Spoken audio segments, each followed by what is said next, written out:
La Grèce, l'Espagne, le Portugal, l'Italie et l'Irlande témoignent d'un véritable désastre financier. Devons-nous nous attendre à une situation similaire en France? Nos représentants politiques semblent impuissants face à cette situation. Que se passe-t-il donc réellement? Et nous sommes les prochains sur la liste. Enfin, on y est déjà, hein, mais bientôt ça va être total. C'est-à-dire rendre les clés de la banque, rendre les clés de ministère des Finances, les donner intégralement à Bruxelles, alors que tous ces mecs sont en fait ces commissaires européens qui sont même pas des gens élus. C'est même pas des élus. Ils ont même pas été élus par le peuple. Je sais pas si vous vous rendez compte. Déjà en soi, ça. Herman von Rompuy, von Fripouille, comme je l'appelle, il a jamais été élu, ce mec. C'est invraisemblable. Ça vous montre bien la manipulation américaine. Hein, c'est le Télégraphe de Londres qui a montré que l'élection de Herman von Rompuy a été décidée à l'avance au cours d'une réunion de Bilderberg et que Nicolas Sarkozy et Angela Merkel ont donné leur aval pour son élection. Le problème, si vous voulez, c'est que le groupe Bilderberg est vraiment connu. En fait, c'était une entité qui a été montrée par l'OTAN, hein, et pour favoriser uniquement tout ce qui était OTAN. Hein. C'était à l'époque de la guerre froide entre les rouges et les bleus. Hein. Donc il faut se remettre dans le contexte. Et que c'est surtout le groupe Bilderberg, hein, qui est contrôlé par les Américains, il y a eu cette affaire célèbre où je ne sais plus si c'est le frère du roi de Belgique ou qui a reçu je sais plus des millions de dollars pour forcer le gouvernement belge à acheter des F-15 plutôt que des Mirage français. Hein, c'est une fameuse affaire de corruption typiquement bilderbergienne, hein, et qui date de 75 ou 1974 ou 75, je me souviens. Enfin bon, les spectateurs le retrouveront, mais c'est très intéressant. C'est très intéressant. Ça vous montre bien, si vous voulez, que Nicolas Sarkozy a vendu la France. Je considère que Sarkozy, puisqu'il était avec Balladur, a trahi la France, puisque lui-même a vendu 600 tonnes de l'or de la France, juste pour sauver le dollar américain. Alors que les Américains, au même moment, n'ont pas vendu un gramme de Fort Knox. N'ont pas vendu un gramme.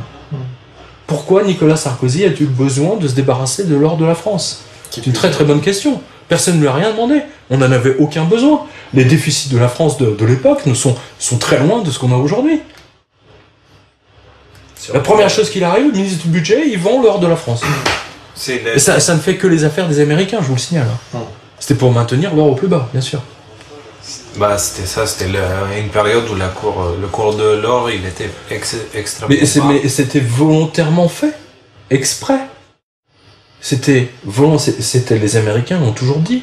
Nous devons maintenir le cours de l'or au plus bas pour maintenir la confiance. Parce que dès que vous avez le cours de l'or qui monte, ça veut dire que la confiance est rompue. Et c'est pour ça que Blind Masters agit de concert avec la Fed. Enfin, elle le fait pour la Fed. Hein, parce qu'il y a un cours qui est encore plus grave que celui de l'or, c'est le cours de l'argent. Donc en quoi il est exactement plus grave que celui de l'or? Parce que l'argent a vocation immédiate de devenir une monnaie. Immédiatement. C'est vrai qu'il est plus simple d'échanger avec des pièces d'argent plutôt que des pièces d'or. Parce qu'aux États-Unis, il faut connaître, parce qu'aux États-Unis, pendant très longtemps, vous aviez des pièces d'argent qui circulaient. Hein, les quarters, il y a les Kennedy. Il y en avait quand même pas mal, hein, qui circulaient en argent. Et donc c'était une véritable monnaie. Donc du jour au lendemain, vous pouvez dire, je ne paye qu'en argent. De la même façon qu'en dans les années 60, les pièces de 1 franc, etc., elles étaient en argent. C'est pour ça qu'il fallait aussi tuer l'argent. Il fallait impérativement tuer les matières premières métal. Tout ce qui gêne le dollar, faut le tuer. Et la France gêne les États-Unis.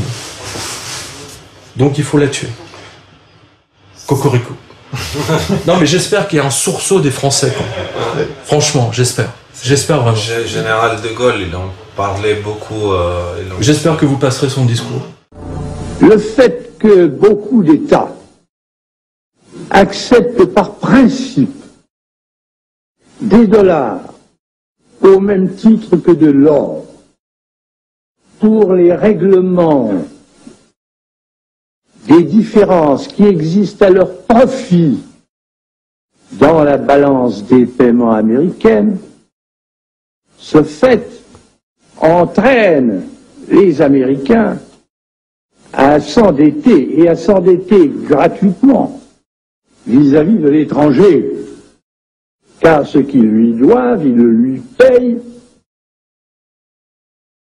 tout au moins en partie, avec des dollars qu'il ne tient qu'à eux d'émettre.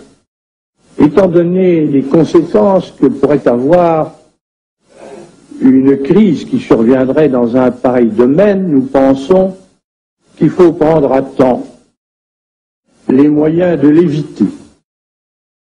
Nous estimons nécessaire que les échanges internationaux soient établis, comme c'était le cas avant les grands malheurs du monde, sur une base monétaire indiscutable et qui ne porte la marque d'aucun pays en particulier. Quelle base? En vérité, on ne voit pas qu'il puisse y avoir réellement de critères, d'étalons autres que l'or. De Gaulle a parfaitement tout compris. Mais il a tout dit. C'est d'ailleurs ce qu'il Il a dit l'or, doit être la seule référence pour tous les autres pays. De fait. Attendez, tout le monde l'a vu. Il y a plus de vendeurs. Ces vendeurs d'or, ils sont apparus en l'espace de 2 ans, 3 ans. Pourquoi vous avez tous ces gens qui rachètent l'or?